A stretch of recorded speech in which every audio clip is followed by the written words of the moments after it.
Good morning, friends. Praise the Lord. Greetings in Jesus' name. Welcome to Everyday with Jesus. ఈ రోజైనా బైబిల్లో ఒక రాజుని చూపించే ప్రయత్నం చేస్తాం. And the title for today's meditation is The Outcome of Strong Faith. నీలో విశ్వాసం స్థిరంగా బలంగా ఉంటే దాని పరిణామం ఏమవుతుంది, దాని రిజల్ట్ ఏమవుతుంది అని గమనించడానికి the book of 2 Kings chapter 18 లో హిజ్కియా రాజును మనం చూస్తాం. దీని గురించి 5వ వచనం 6వ 7వ వచనంలో ఒక చక్కని ఇంట్రడక్షన్ ఉంటుంది.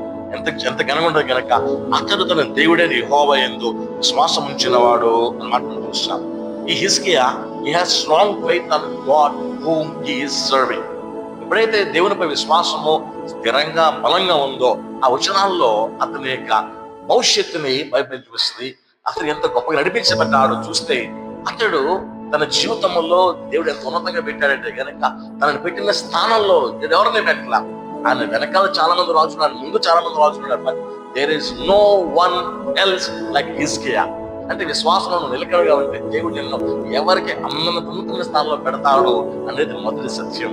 సెకండ్ మాట వచ్చినట్టయితే కనుక 7వ వచనంలో ఒక మాట ఉంటుంది, అతడు పోయిన చోట్ల విజయం పొందాడు అని వాక్యం చూస్తాం. అంటే దేవుడు తన బిడ్డను ఓడిపోనివ్వాల. అంటే నువ్వు విశ్వాసంలో స్థిరంగా ఉంటే దేవుడు నిన్ను ఓడిపోనివ్వడు. నువ్వు వేసే ప్రతి అడుగుని ఆయన స్థిరపరిచి క్రమంగా నిన్న దేవుడు మిమ్మల్ని తీసుకెళ్తాడు. 3వ మాట వచ్చినట్లయితే కనుక తన పూర్వీకులు శత్రువులు ఉన్నారు, వాళ్ళెవ్వరూ శత్రువుని గెలవలేకపోయారు. హిజ్కియా శత్రువుని గెలిచినట్లుగా 7వ వచనంలో 6వ వచనాల్లో చూస్తున్న అర్థమవుతుంది. అంటే మునుపు తరము చూడని కార్యాలు చూడడానికి విశ్వాసం దోహదపడుతుంది. అంటే నీలో విశ్వాసం అంటే నీ తల్లిదండ్రులు, నీ పూర్వీకులు చూడని గొప్ప కార్యాలు నువ్వు చూడగలగటానికి దేవుడు సిద్ధపరచబోతున్నాడు. కాబట్టి ప్రియమైన సహోదరి సహోదరుడా, విశ్వాసంలో ఏ మాత్రం బలహీనత కావద్దు.